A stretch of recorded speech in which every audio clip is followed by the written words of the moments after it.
Olá, bem-vindos a mais um Cuidado Idoso, o seu programa semanal dedicado ao bem-estar e à saúde dos nossos entes queridos mais experientes. Eu sou Juliana Fernandes e estamos aqui começando mais uma jornada informativa com uma convidada muito especial.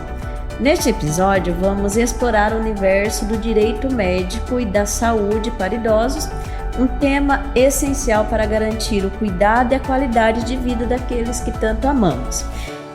É com grande prazer que recebemos a advogada especialista Adriana Viana Vieira de Paula. Ela será nosso guia nesse diálogo, compartilhando conhecimentos preciosos para familiares e profissionais envolvidos no cuidado aos idosos. Preparem-se para uma conversa enriquecedora que visa empoderar todos nós a promover um envelhecimento saudável e com dignidade. Olá, Adriana. Olá. Obrigada por aceitar o nosso convite e seja muito bem-vinda ao Cuidado Idoso. E eu quero começar falando com você sobre o que faz um advogado especialista em direito médico. Primeiramente, agradeço o convite, fiquei lisonjeada. Importante falar desse tema, né? Sim. Que sempre é atual.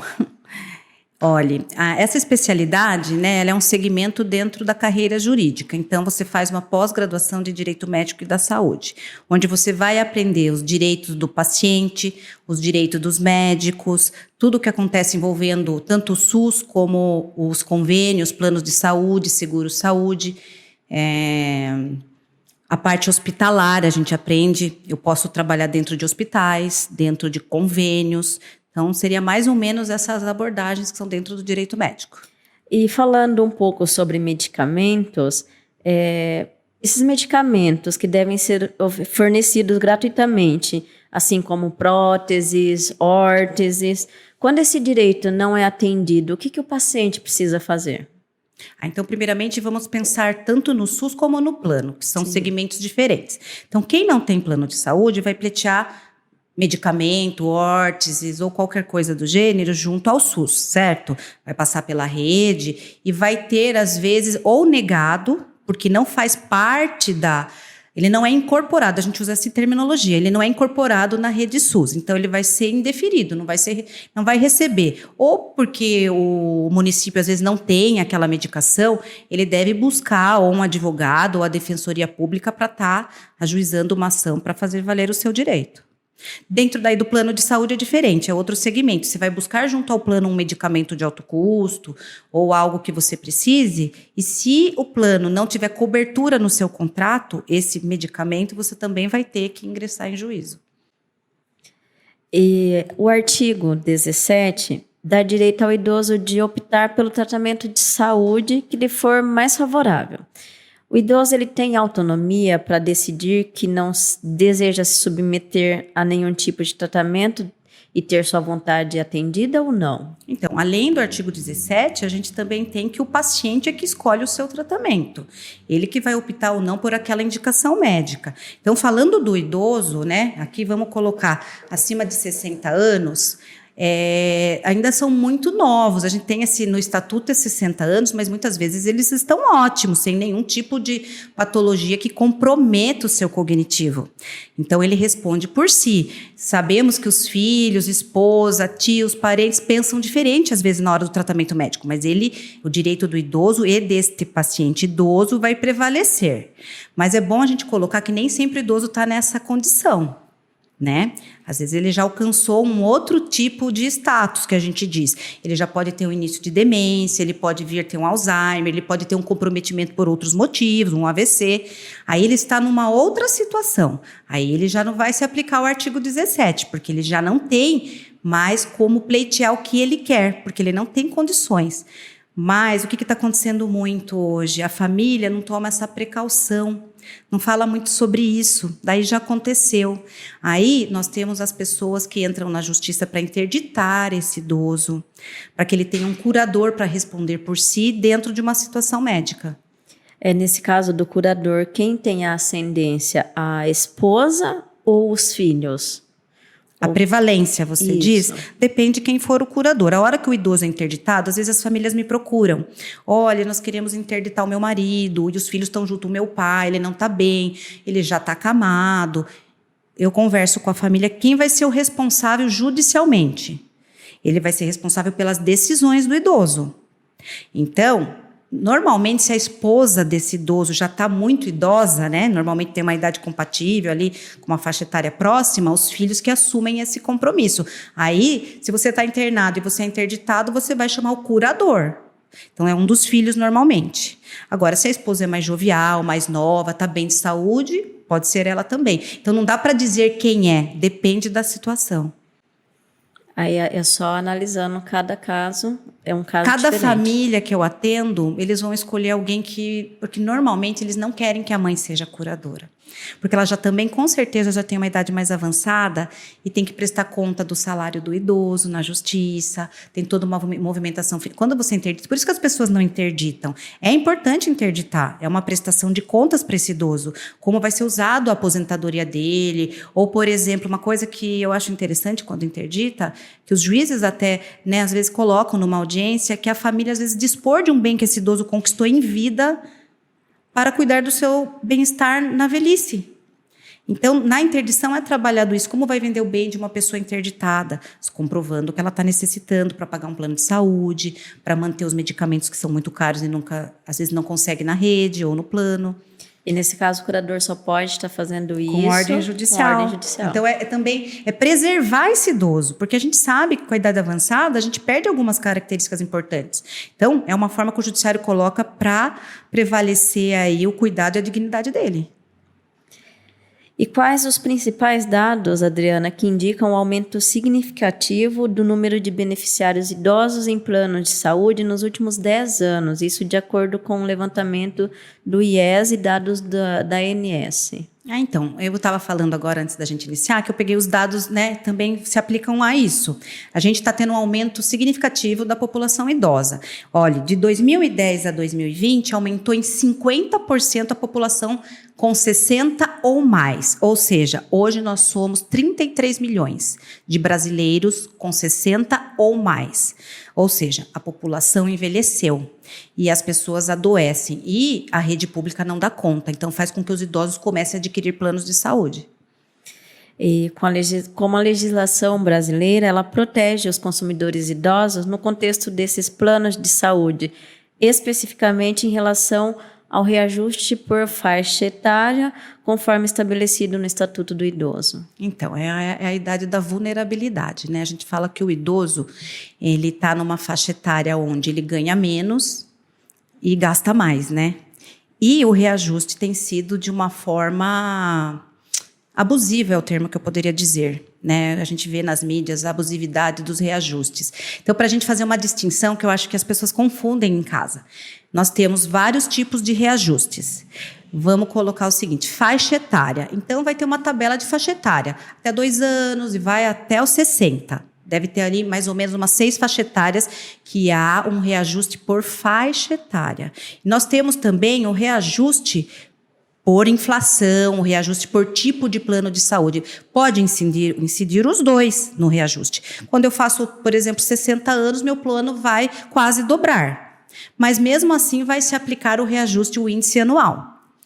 Tá? Ele para o reajuste por faixa etária? Que é o último. Após os 60 anos não há reajuste por faixa etária, mas ele continuará a ter o reajuste pelo tipo de plano. Ou seja, quais são os tipos de plano? Só para a gente ter uma noção que tem hoje para esse idoso. Ou ele já possui um plano individual, que hoje é pouco comercializado, quase não existe o plano individual, que é uma vida só, que a gente chama de vida dentro de plano de saúde, que ele vai ter um reajuste que o ano passado foi de 9% anual. Tá? Foi o índice estipulado pela ANS. Ou é um plano familiar, são aquele grupo de comunidade ali que tem poucos familiares, eles fizeram um familiar, às vezes de uma empresa familiar pequena, também o mesmo tipo de reajuste. Porém, se ele faz parte de um grupo empresarial, de uma empresa que ele trabalhou e permaneceu lá, ele vai ter um reajuste que está chegando às vezes a mais de 24% no ano. que é um índice muito alto que hoje está sendo discutido por que a Agência Nacional de Saúde não está também dando um certo limite para a proteção desse idoso, tanto que o consumidor fala, o Estatuto do Idoso fala, né? Nós temos direitos garantidos a eles, porém a ANS que regulamenta esse tipo de reajuste. E daí a gente tem um idoso que saiu do emprego ou ele se aposentou. Em relação à troca de plano de saúde, considerando o aproveitamento das carências já cumpridas, ele pode continuar com aquele plano empresarial que ele já tinha pela empresa ou não? Depende. Vamos falar umas regrinhas, então.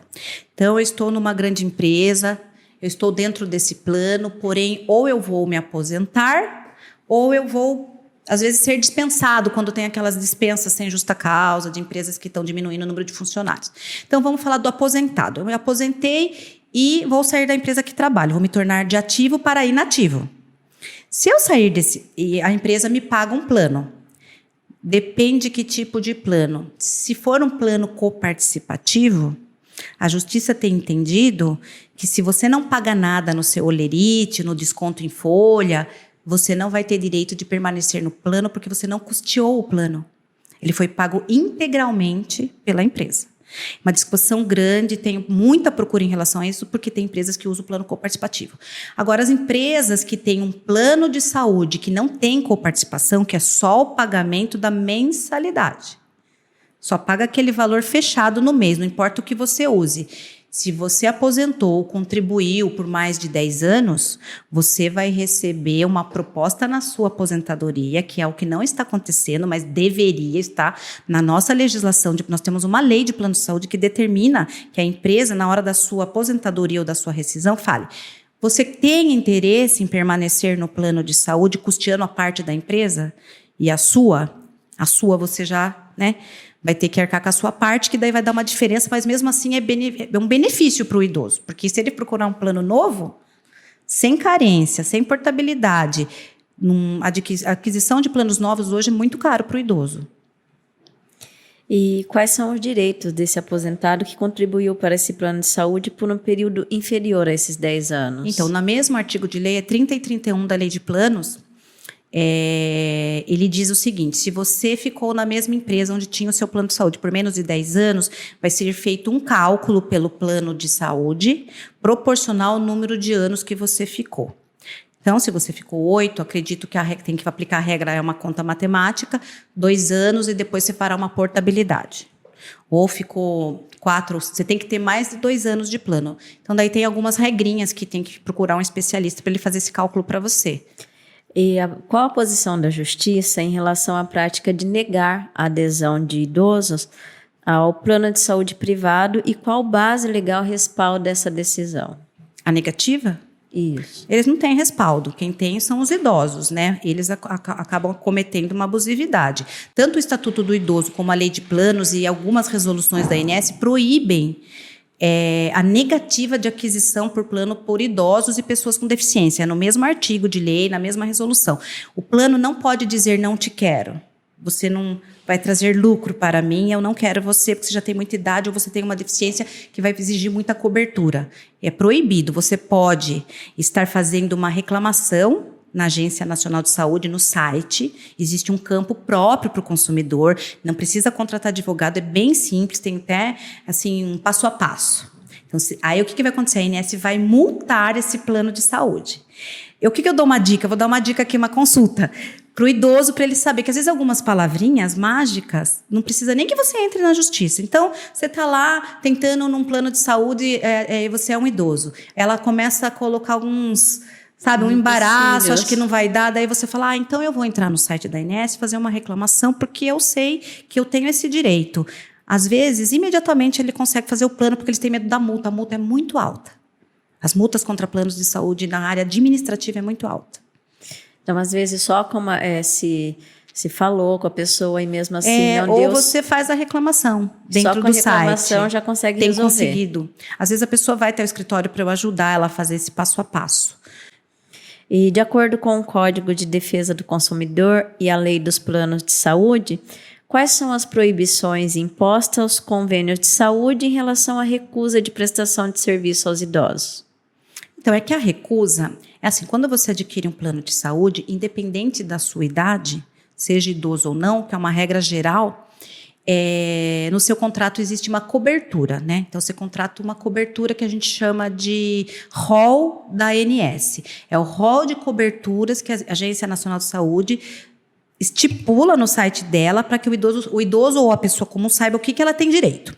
Então, chega algum momento que você vai pedir alguma coisa que você não tem direito. Não está naquela tabela, que é uma tabela que eu brinco que está atrasada. A medicina avança, novos medicamentos, novos tipos de procedimentos, tecnologias avançadas, aí você vai pedir, não pode essa. Não, esse não está aqui na nossa tabela da ANS. Aí o que acontece? Você pega essa negativa, procura um defensor, um advogado, alguém de sua confiança, você vai ter que judicializar com essa negativa, porque eles têm um argumento de que você contratou só aquilo. Só que você contrata, às vezes, em um momento da tabela, a tabela avança, a medicina avança, você não pode ficar à mercê de algo, às vezes, que está muito precário dentro da patologia que você tem. Você não vai querer algo que você já sabe. Hoje a gente sabe que o consumidor, ele estuda a melhor forma de cirurgia, a menos invasiva, vídeo, laparoscopia. Às vezes a pessoa quer fazer uma cirurgia aberta onde existe uma forma de cirurgia por vídeo, recuperação. Nós temos muito na área de cardiologia. Eu tenho bastante procura de algumas cirurgias cardíacas que o plano quer fazer aquela cirurgia aberta no idoso, que eles têm comprometimento cardíaco com a idade, porém eu entro na justiça para conseguir uma cirurgia mais moderna, entendeu? Com menos invasiva, com menos dias de internação. É um absurdo? É, mas é só entrando na justiça. E sobre reajuste de mensalidade, como funciona esses reajustes do plano de saúde em razão da mudança de faixa etária e quais são as faixas autorizadas conforme a ANS? Então, lá dentro do site tem as faixas. Eu não vou lembrar as idades certinho agora, mas é autorizado pela ANS o reajuste por faixa etária. Esse não temos como fugir. Eles têm lá. O que eu acho, Ju, que é o que a gente tinha conversado um pouquinho antes, que é o momento que não é propício para o reajuste. A gente deveria ter um custeio diferente. A gente devia pagar mais quando é mais jovem, quando está nativa, trabalhando, e diminuindo o quanto você paga. Então, com 60 anos, você pagaria muito menos, entendeu? Então, o que está acontecendo? Todo mundo tem saído, aumentou, sim, a aquisição de plano de saúde, mas tem bastante gente que, quando chega na idade avançada que precisa, acaba saindo do plano de saúde. Isso por causa desse reajuste. Por conta do reajuste da faixa etária. Normalmente é nessa faixa etária. Ou é do 49, que tem, parece que uma mudança bem significativa, e é do 60. E pelo Estatuto do Idoso, há alguma restrição imposta sobre esses reajustes por faixa etária ou não? Não, o Estatuto do Idoso ele não aborda isso, porque essa é uma regulamentação pela Agência Nacional de Saúde. Então, ele diz, o que o Estatuto nos ajuda? Nos ajuda a ajuizar a demanda colocando os princípios da vulnerabilidade, de quanto ele é mais vulnerável em relação ao plano, o quanto esse idoso deve ser protegido. Então, tem os princípios que norteiam, né, dentro do Estatuto, porém ele não regulamenta tudo que o idoso precisa. E como o Estatuto, ele garante o direito do paciente idoso de ter um acompanhante no hospital.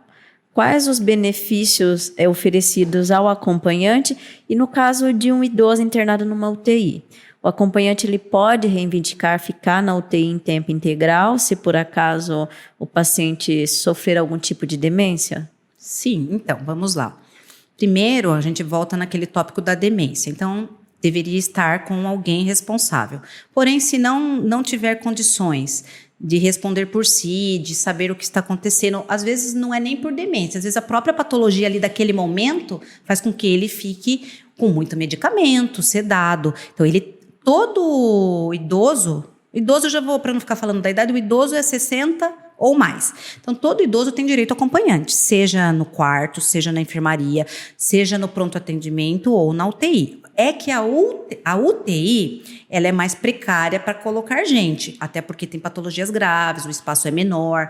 Então, se você não vai ter um leito próprio para ser o acompanhante, mas se você pleitear alegando que você tem direito a acompanhar, você pode ficar. Porém, às vezes você não vai ter direito a algumas coisas, uma boa acomodação. Tem família que não sai do lado do leito da UTI, quer ficar com o idoso para saber o que está acontecendo. Mas na UTI não é obrigatório, mas você tem o direito, você pode exercê-lo, você pode pleitear. E aí as pessoas geralmente pleiteiam apenas por conversa ou Sabe precisa como entrar na justiça também? eu tenho pedido? Porque assim, eu acho que a gente não pode tudo entrar na justiça. Porque daí fica muita coisa. Sim. Fica caro, demandar o judiciário para tudo. Hoje a gente tem que ter soluções práticas. O que eu aconselho? Você está num hospital do seu plano de saúde. Então você está lá na UTI com a sua mãe e você quer entrar, sua mãe mais de 60. O que você vai fazer? A senhora não pode ficar aqui. Então, você vai se pedir para se reunir com assistente social. Normalmente, assistente social é que trabalha essa parte.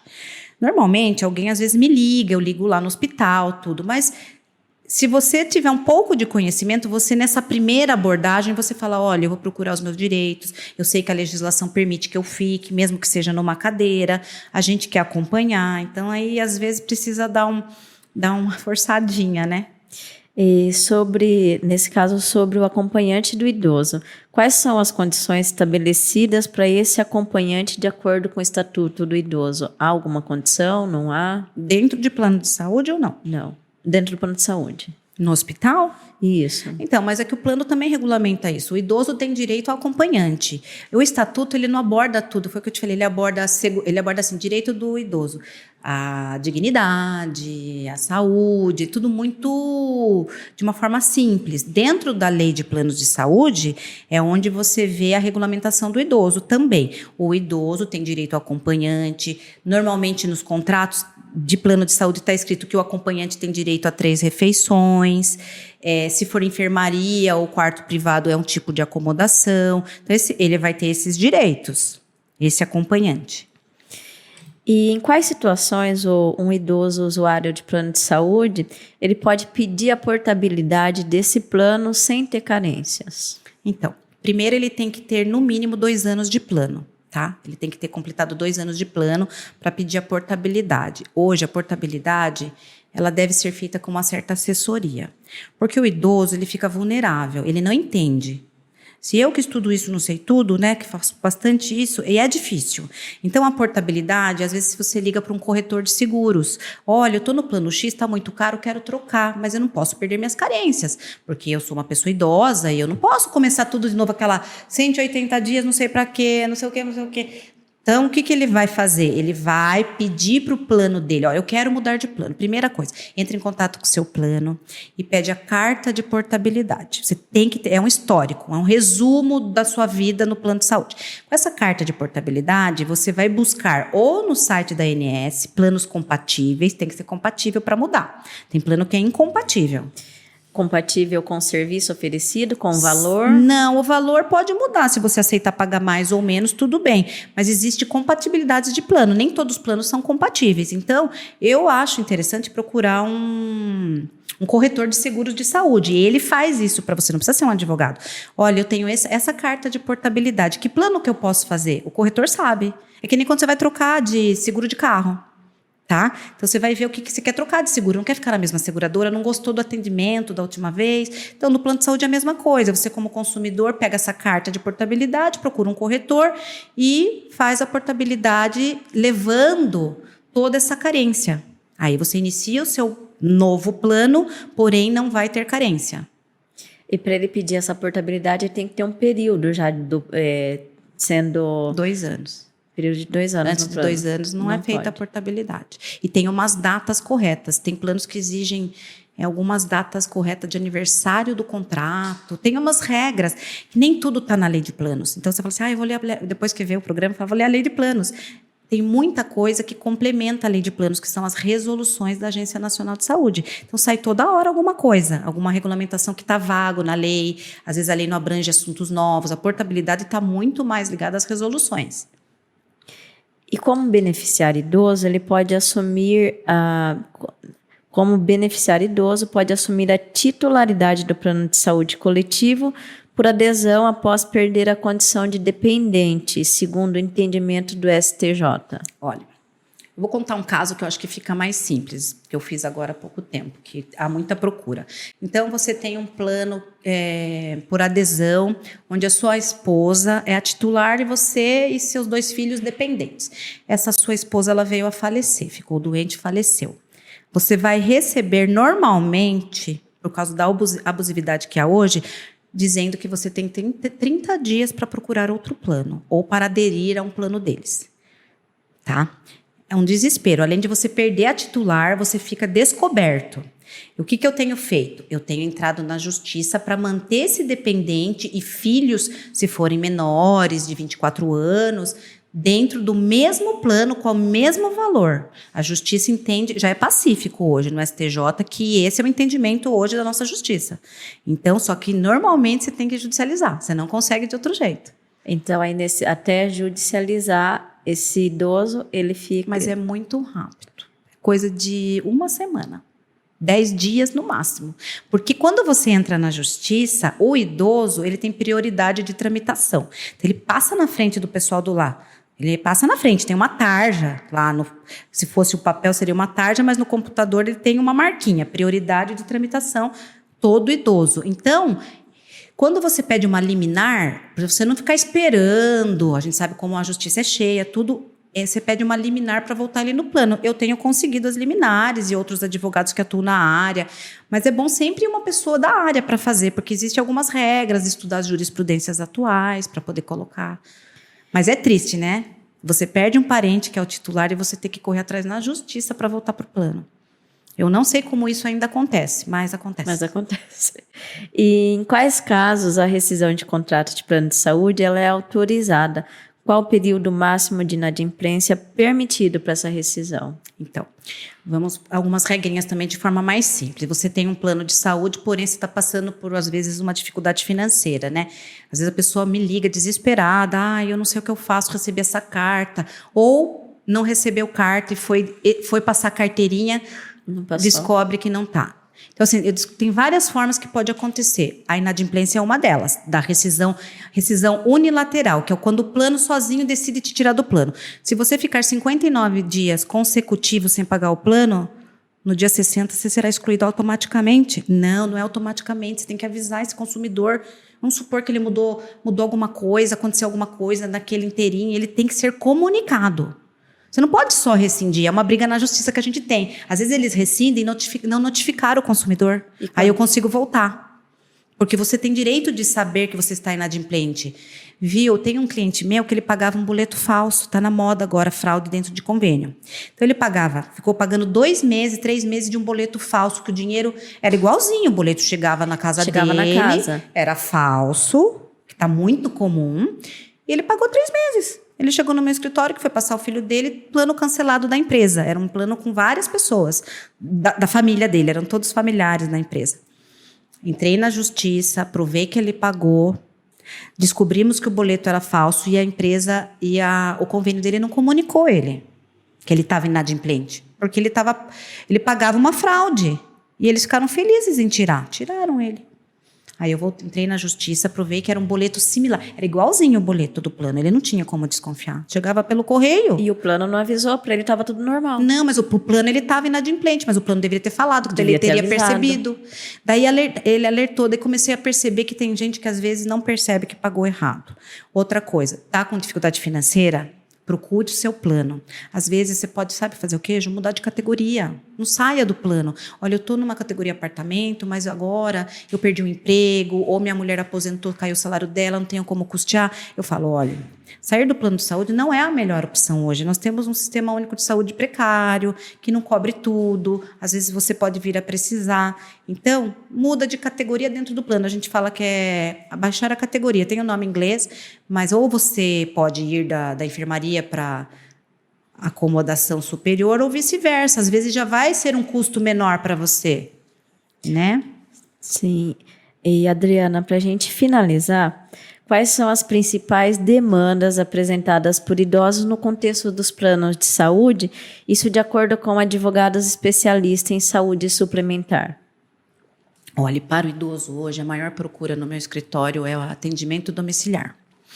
O idoso, vamos falar um idoso com idade mais de 60, mas mais idoso um pouco. Ele vai perdendo muitas habilidades ou vai tendo problemas cardíacos ou cirúrgicos. E muitas vezes ele pode ter acidentes vasculares que ele se torna totalmente dependente. Coisas que acontecem em muitas famílias hoje. A gente acompanha isso, que tem muitas doenças hoje que deixam o idoso muito acometido, muito prostrado, muito acamado. E, às vezes, ele fica internado um tempo, sai do hospital e a família fica desesperada, porque no hospital ele tem tudo. Vai para casa, ele não tem. Então, esse atendimento domiciliar, dependendo do grau de complexidade que vai ser avaliada por esse profissional especialista, ele vai ter custeado pelo plano de saúde um técnico de enfermagem, um médico mensal, uma fisioterapia, caso às vezes ele pode ter feito uma traqueostomia, ele pode ter feito uma sonda nasal. Esses idosos é a maior procura que se tem hoje. Outras coisas de plano de saúde são pós-cirúrgicos, que ele não consegue ir até uma fisioterapia, ele precisa só do atendimento de algum tipo de profissional da equipe multidisciplinar. Medicamentos de alto custo na idade avançada. Hoje tem muitos medicamentos dentro da área de pneumologia, que é para pessoa que pode ter uma incapacidade respiratória, fibroses pulmonares, vários problemas que usam oxigênio. E o plano de saúde nem o SUS acabam dando cobertura para esses tratamentos mais avançados. Também é uma grande procura do idoso. São mais essas coisas do idoso que eu tenho procura. Essas procuras geralmente são feitas por familiares, então? Sim, pelos familiares. Na maioria das vezes o idoso está internado. E eles estão sabendo que vai ter alta. E eles começam a se movimentar no sentido de que eu quero sair do hospital, porém lá em casa eu não vou conseguir cuidar. É muito triste ver isso, porque você não quer ficar no hospital, pegar uma bactéria, uma infecção. No entanto, você chega em casa com um idoso que comia, que andava, e você vai levar... É um outro idoso. Seu familiar, ele se transformou em outra pessoa, quase. Acontece muito isso. Como que eu vou cuidar? A minha mãe é idosa. O filho é um filho único, às vezes, que mora em outra cidade. E, normalmente, né, como eu te falei, o custo de vida fica caro e eles são aposentados. Um cuidador hoje, 12 horas, caro. Eles não conseguem pagar. Daí eu falo assim que o cuidador de idoso às vezes vai antes do idoso.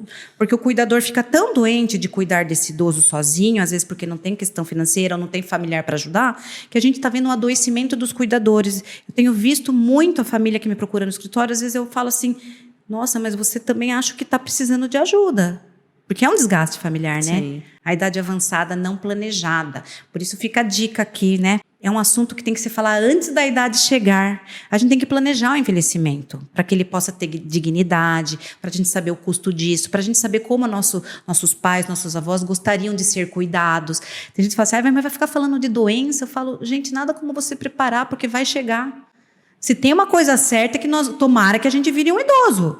Não é verdade? É sinal que está tudo bem, nós estamos envelhecendo. Não adianta brigar, falar, eu não quero falar disso, porque é um assunto tabu às vezes. Tem famílias que não gostam. Mas eu falo que quanto mais se fala, mais se aprende, mais se prepara. E tudo com preparo, eu acho que fica mais organizado para aqueles que vão cuidar. E né? já aproveitando a sua dica, quando a família ela se propõe a conversar, a falar sobre isso, é preciso deixar isso em algum testamento, registrado em cartório ou não? Então, hoje é pouco falado, existe um documento que a gente chama, não é aquele testamento de herança de bens, aquele é uma outra coisa, chama-se testamento vital. Testamento vital nada mais é do que você que está tendo uma idade avançada, mas você está bem de saúde e você quer programar. Você fala assim, olha, quando eu for idoso, se eu pegar um Covid grave ou se eu tiver uma doença grave, eu gostaria de ser cuidado dessa forma. É um papel escrito isso de uma forma simples, normalmente pode ser feita no cartório de registro, né? Ou pode ser feito por um advogado, onde você coloca a forma que você gostaria de ser cuidado quando tal dia chegar. Gostaria que tal fosse meu procurador desse tipo na minha doença, porque ele não está interditado ainda, mas ele pode nomear um procurador. Então, por exemplo, daí quando chegou o dia, esse procurador, que às vezes é um sobrinho, um filho, ele vai lá no hospital e fala, tá aqui o testamento do meu tio, eu sou o procurador, ele não queria ser entubado. Ele quer morrer da própria doença, ele não quer que seja prolongada a vida dele, ele quer fazer os paliativos de uma forma reduzida, que é só aquele tratamento básico, porque ele lutou muito. Então, assim, é alguém que fala por ele na hora que chega esse dia, que ele já, como paciente, já pediu. Mas ainda, isso é muito novo, Ju, isso é muito... Eu trabalho muito na área de paliativos, gosto muito, que é quando a pessoa se descobre com um câncer ou uma doença muito grave, ela começa a organizar o que ela quer que seja feito com ela. Para que não fique aquela coisa, aí 2 filhos brigando, ai, mamãe não quer, papai quer, não, faz assim, faz assado. Aí vira uma outra questão familiar que é dificílima. Na hora da dor, os irmãos brigam. Os parentes brigam muito quando tem adoecimento. Isso fazendo aumentar a dor mais ainda. Então, por isso que eu falo, melhor falar, vamos falar, às vezes é um domingo, não vai falar só disso, mas tenta descobrir como que o seu pai ou sua mãe gostariam, para que quando isso acontecer, você possa lembrar do que ele disse. Olha, o papai queria que tentasse de tudo, porque tem muitas coisas do reanimar, né? Porque existem coisas que o médico vai fazer de qualquer jeito. Ele tem que fazer, mas tem coisas que ele vai perguntar para os familiares. Nós vivemos isso no Covid, e eu acho que a gente vai ter muito isso daqui para frente. O Covid, toda a tristeza da história do Covid foi para alertar alguns temas que são importantes de ser ditos, né? Sim. E, Adriana, as pessoas que estão assistindo a gente agora e que se interessaram nesse conteúdo, quer falar com você, como que faz para te encontrar, marcar um horário, tirar dúvidas? Olha, eu tenho um escritório aqui em Itapetininga, que não sei se você quer compartilhar um telefone depois, para eu não falar aqui. Eu tenho um Instagram que eu posto várias coisas de saúde, bastante assim, doenças, como tratar, que profissional procurar. Meu Instagram é de_paula.adriana. Então, de_paula.adriana. Então, nesse Instagram também posso receber uma pergunta inbox, né? Ou, às vezes, eu faço uma postagem, alguém já fala, nossa, eu passei por isso, tal. Eu faço também, assim, muita coisa de erros, né? Que a gente vê em hospitais, em procedimentos. Às vezes, a pessoa quer só uma informação. A gente hoje, dentro da área da saúde, principalmente do idoso, tem bastante coisa para se aprender. Então, a minha página ela é bem voltada para a área da saúde. E eu posto muita coisa de idoso. De idoso. Sim. Aí fica aberta ela também para... Podemos falar o telefone também, Adriana. Tá, então meu telefone é 15 99 716 5390. Fico à disposição. Muito obrigada por aceitar o nosso convite e participar com a gente do nosso Cuidado Idoso. Eu que agradeço, Ju. E assim concluímos mais um episódio do Cuidado Idoso. Um agradecimento especial a todos que nos acompanham e a nossa convidada, Adriana Viana Vieira de Paula, por compartilhar conosco a sua experiência. E você que gostou desse episódio, não se esqueça de curtir, compartilhar para que esse conteúdo ele possa alcançar cada vez mais pessoas.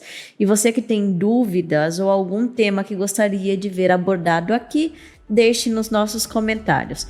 E lembre-se, o cuidado com os nossos idosos é uma jornada coletiva.